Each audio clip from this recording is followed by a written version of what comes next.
Uma cidade perdida.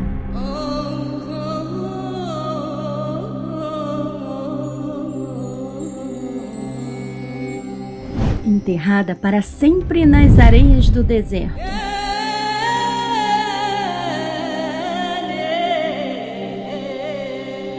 Com toda a sua riqueza, seu conhecimento. Isso pode parecer tema de filme de fantasia, puro entretenimento, e durante muito tempo foi assim que a Atlântida das Areias, ou Ayran dos Pilares, foi tratada. Embora tenha sido citada no Alcorão e ilustrada no livro As Mil e Uma Noites, ela não passava de uma fantasia, um mistério para exploradores sonhadores. Mas será que ela realmente não existiu? Na década de 70, nas ruínas perdidas de outra cidade antiga, foram encontrados registros reais de sua existência.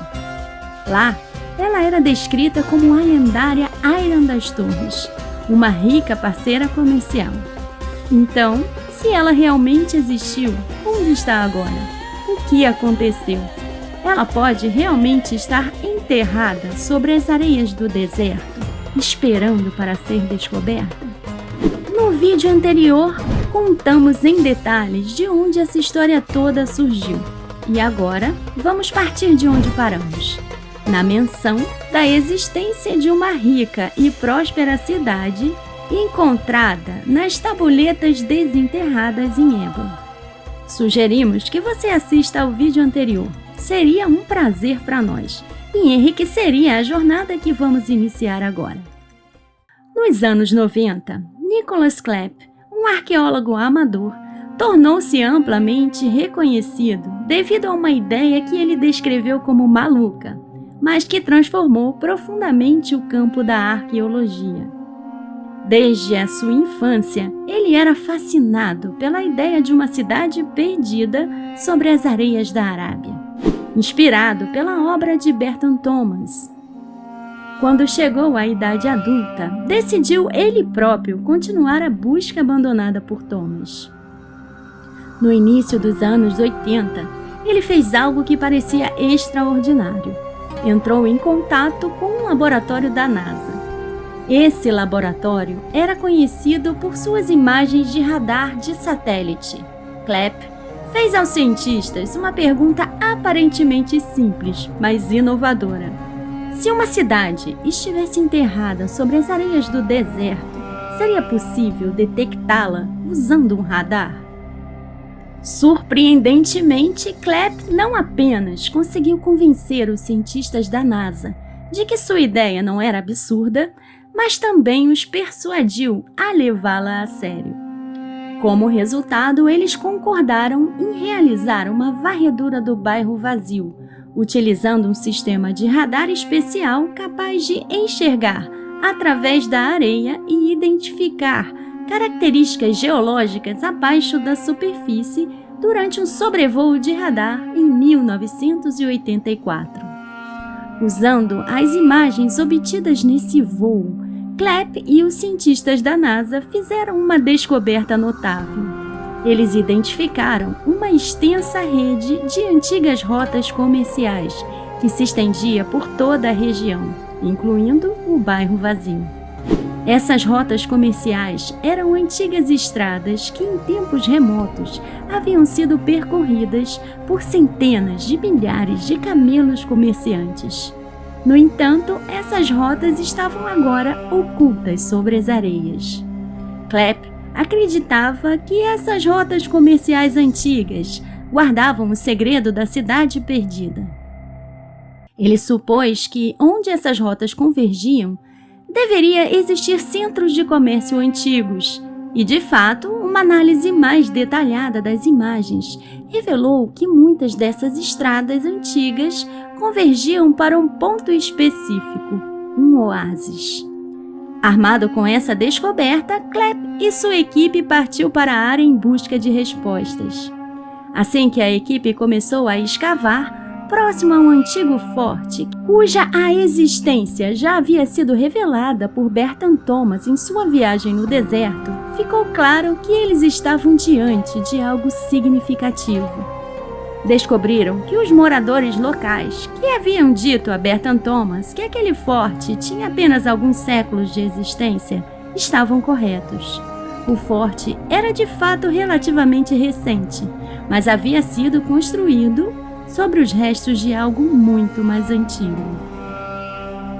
À medida que as escavações prosseguiam, emergiam os vestígios de um grande assentamento, cujas origens remontavam a quase 5.000 anos atrás.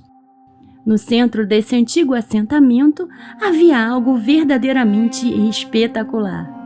Uma enorme fortaleza, cercada por 8 paredes, cada uma com cerca de 3,5 metros de altura por 18 metros de comprimento.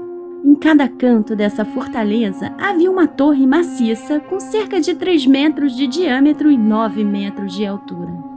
Com base no que encontraram dentro dela, aquilo parecia ser uma residência real, uma instalação de processamento e armazenamento para a antiga cidade e um local de manutenção de registros para um antigo centro de comércio. Mas a descoberta mais surpreendente ainda estava por vir. À medida que os arqueólogos continuavam seu trabalho, eles descobriram o que havia acontecido com esse assentamento outrora próspero. A cidade havia sido construída em cima de uma caverna de calcário, antes que, eventualmente, o peso da cidade a fizesse desabar em um gigantesco sumidouro, destruindo o lugar e enterrando a cidade para sempre sob a areia.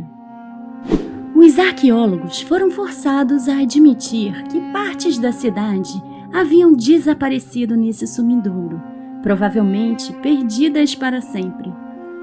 Mas Nicholas Clepp não desistiu. Para ele, o mistério tinha sido resolvido e ele tinha conseguido o que queria.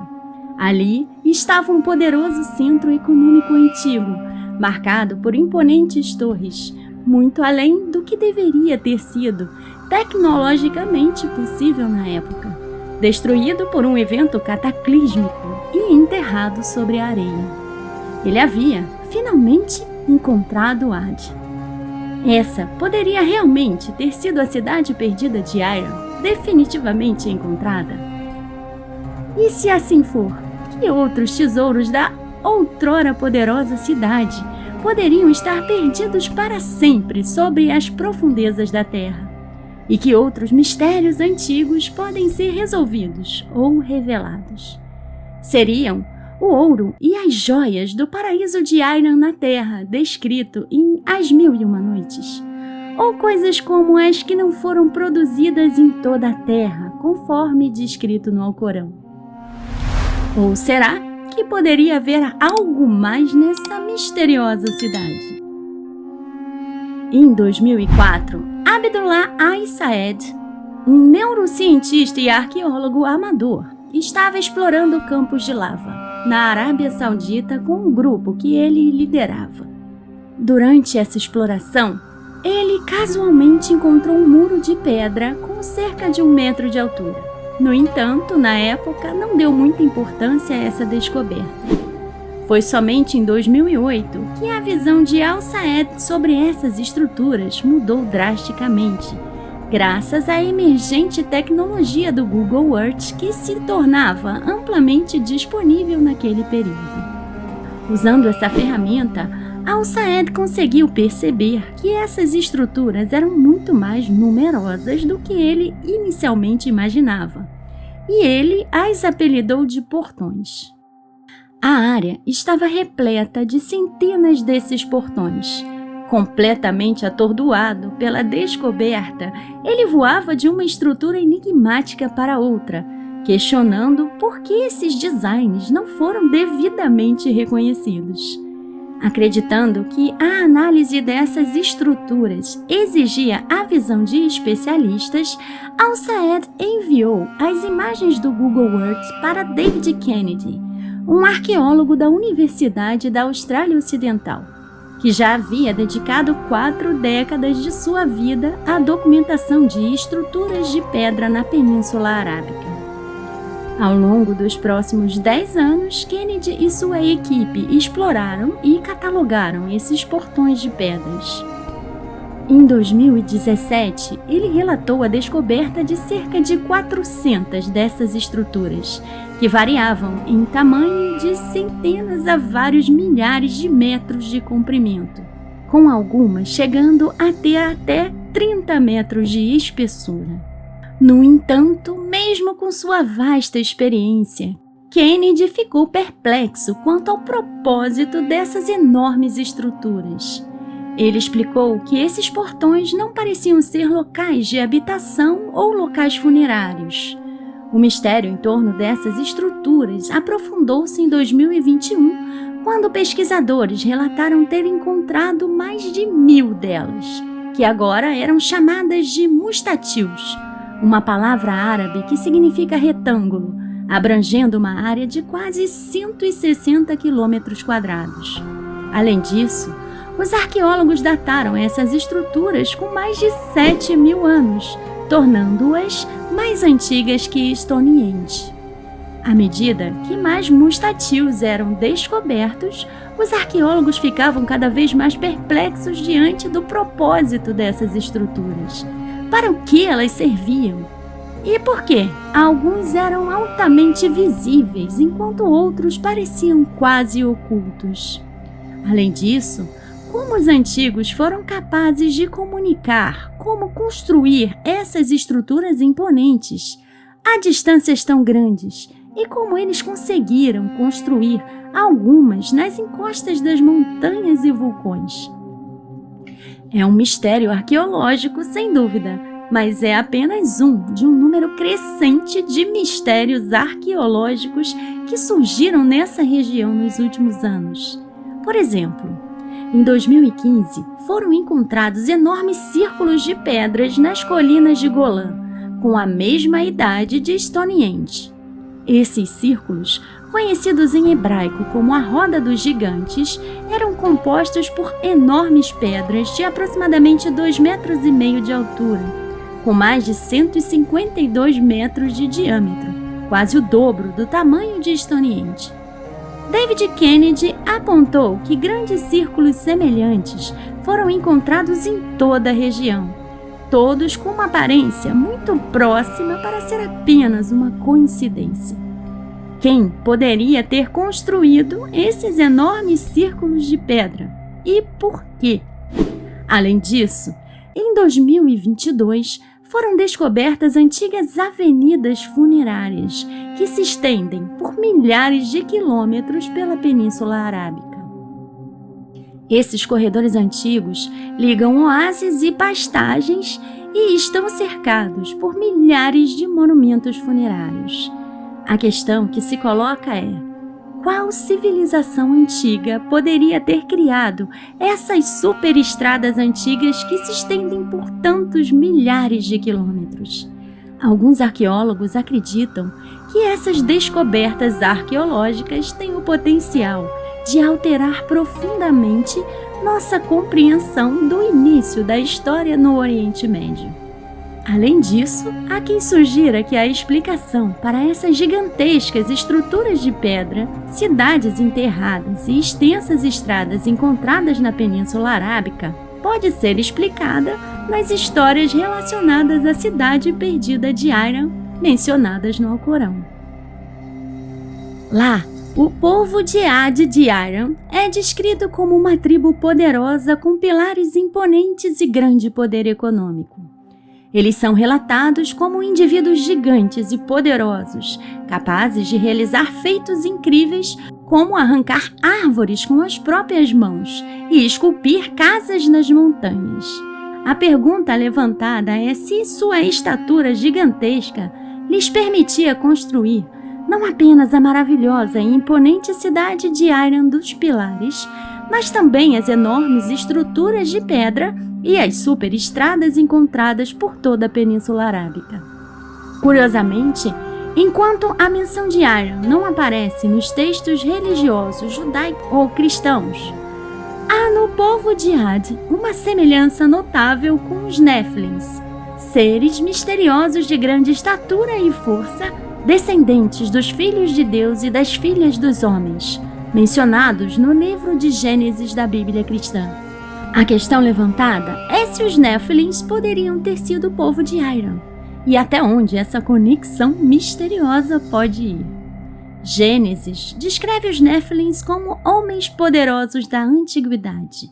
No Islã, existem divindades antigas chamadas Jinn, também conhecidas como os Antigos.